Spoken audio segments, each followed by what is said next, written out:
making my cheesy sourdough jalapeno corn casserole. It's made completely from scratch. There's a little bit of sourdough in there. It's so delicious. Let's go make it.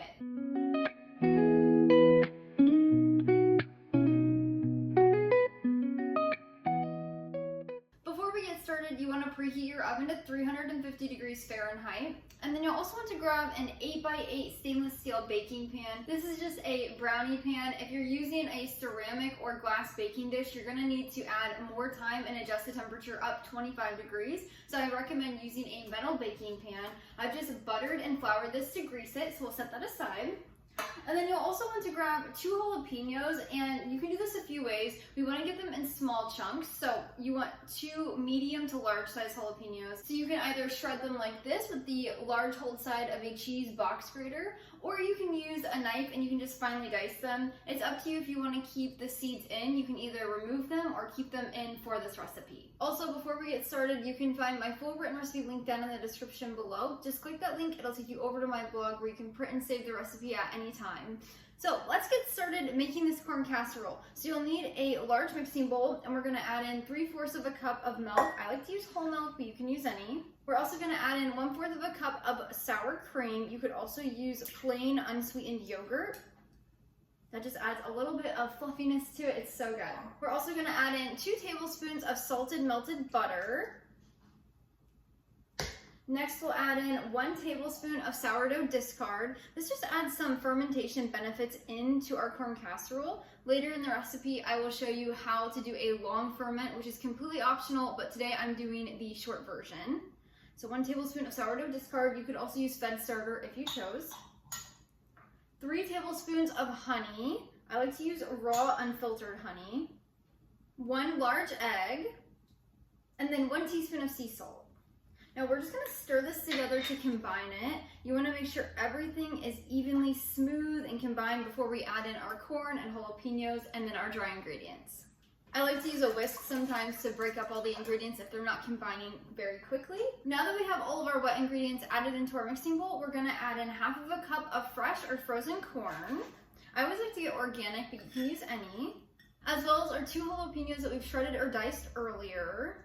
This is about 1/2 of a cup. It doesn't have to be exactly, but that's just what we are kind of aiming for. I left the seeds in for mine. My husband and I love spicy food. It gives it just a little bit more flavor, a little bit more heat. Next, we'll add in 1/4 of a cup of medium or finely ground cornmeal. I like to use yellow cornmeal, but you could also use white if you chose. And I like to get organic for a more wholesome option. And then we're gonna also add in 2/3 of a cup of all-purpose flour.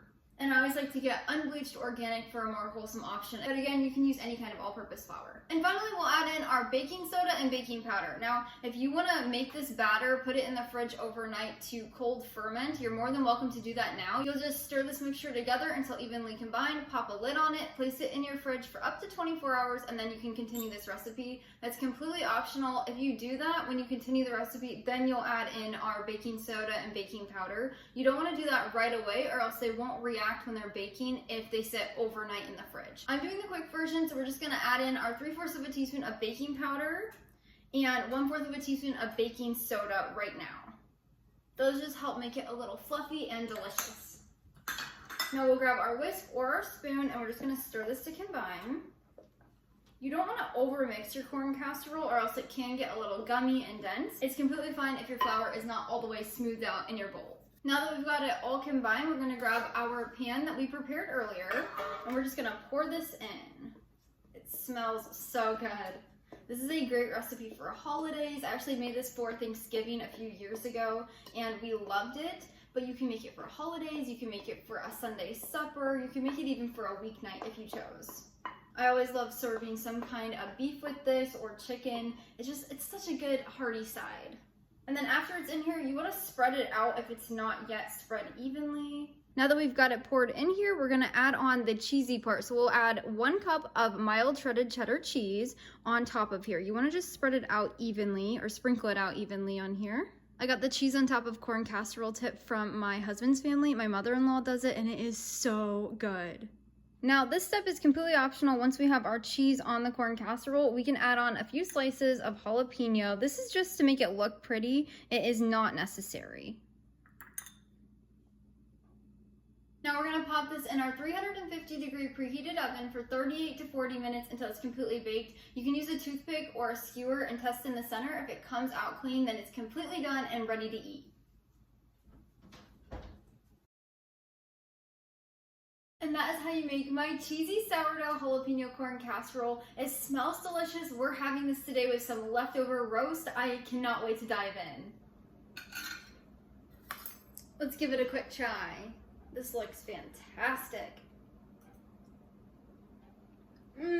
That is so good. You get the jalapeno, the cheese. Like I said earlier, you can serve this for any holidays, Easter, Christmas, Thanksgiving, but you could also serve this on a Sunday for a really nice, sweet, and hearty meal. I hope this recipe finds a special place on your table, just like it has on ours. Again, you can find my full written recipe linked down in the description below. Just click the link, it'll take you over to my blog where you can print and save anytime. I also have tons of serving ideas and storage tips over there too. Until next time, go serve God by loving your family one recipe at a time.